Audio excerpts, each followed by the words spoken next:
Just 9 months after the release of the original Super Mario Bros., the next installment in the Super Mario series would launch in Japan on June 3, 1986. To an international fan like me, it's easy to dismiss Super Mario Bros. The Lost Levels as an irrelevant side note in Mario's history. In fact, I was considering skipping this game for the marathon, only being convinced of its significance after doing some research.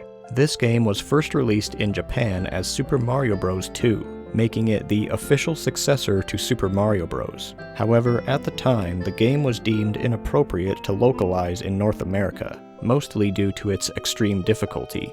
Years later, the Super Mario Bros. 2 we got was a totally different game, so when the original did finally get localized, the game was rebranded as Super Mario Bros. The Lost Levels. All of this is to say that The Lost Levels is essentially the real Super Mario Bros. 2, which is more than enough reason to cover it in this retrospective. With all that confusion out of the way, let's take a look at the often forgotten sequel to Super Mario Bros. Unlike the first game, there's really no need to waste time explaining the premise here, because The Lost Levels is almost beat for beat the exact same game with only minor additions. The game recycles most of the same concepts and assets from the original, opting to simply build new levels to replace the old ones. There is no dedicated multiplayer mode, however you can still choose to play as Luigi on the title screen. And interestingly, Luigi actually controls slightly different than Mario this time. He is much more affected by the acceleration-based movement system, making him slippery to control, but he compensates for this with a noticeably higher jump. I had recognized these characteristics in other Mario games, so it was interesting to learn that this was the first game to make Luigi unique in terms of gameplay. If you manage to reach the end, there are a good number of bonus stages, but I'll tell you right now that most of them are not worth unlocking, because they require you to beat the entire game 8 different times, which is probably the worst endgame I've ever heard of, and the stages are hardly a selling point anyway. Aside from these minor additions, the most important thing that separates The Lost Levels from its predecessor is the drastically different approach to level design. And sadly, it is not an improvement. Let's address the elephant in the room. Super Mario Bros. The Lost Levels is kind of bad. It is infamous for being one of the hardest Mario games ever made.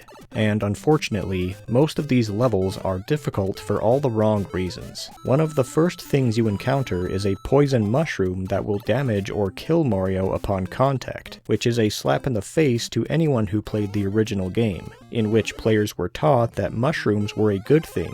To me, this poison mushroom is a symbol for everything wrong with the Lost Levels. The game will constantly betray player expectations and punish natural curiosity at every turn. It's not just about demanding platforming challenges and frustrating enemies. It's about cryptic and unfair levels with blatant disregard for logical design. Sometimes warp pipes will send you backwards, which is basically a punishment for skillful play. Sometimes the level will require that you discover invisible blocks in order to progress. Sometimes bouncing on enemies will randomly launch Mario at unexpected heights, messing up your jump, as opposed to the first game where the bounce height was always the same. Some levels have these giant trampolines, which launch Mario high off-screen and out of sight, leaving players to guess wildly as to where Mario is positioned and when he will come down.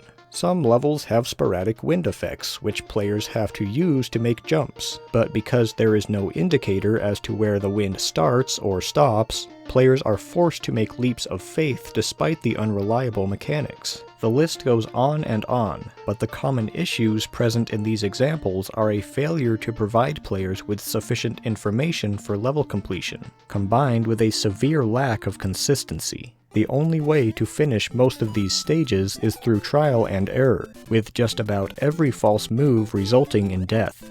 The game no longer boots you all the way back to the start after a game over, but it ultimately means so little when the entire game is so much harder to get through. Once again, thank goodness for save states, because without them this game is just about unplayable. There were times when I had to create multiple saves throughout a level just to gain some semblance of progress, not to mention the preservation of my sanity. The level design honestly reminds me of something you might find in Super Mario Maker, where the creators will deliberately place traps to punish logical decision-making, and that makes it all the more baffling when I realize this is an official Nintendo product, because I never expected them to employ such amateurish design in a mainline Super Mario game. But I would be lying if I said there was nothing enjoyable about the lost levels. Mario is still just as fun to control, and despite how ridiculous the levels are, there is a real satisfaction that comes with conquering a tough platforming challenge. Some sections require a profound understanding of the game's mechanics, and the skill to manipulate those mechanics to get Mario to difficult places, which is a challenge I'm almost always down for provided I'm given the proper tools to do so. The problem, of course, is that, like I said earlier, the game will often hide important information or betray player expectation,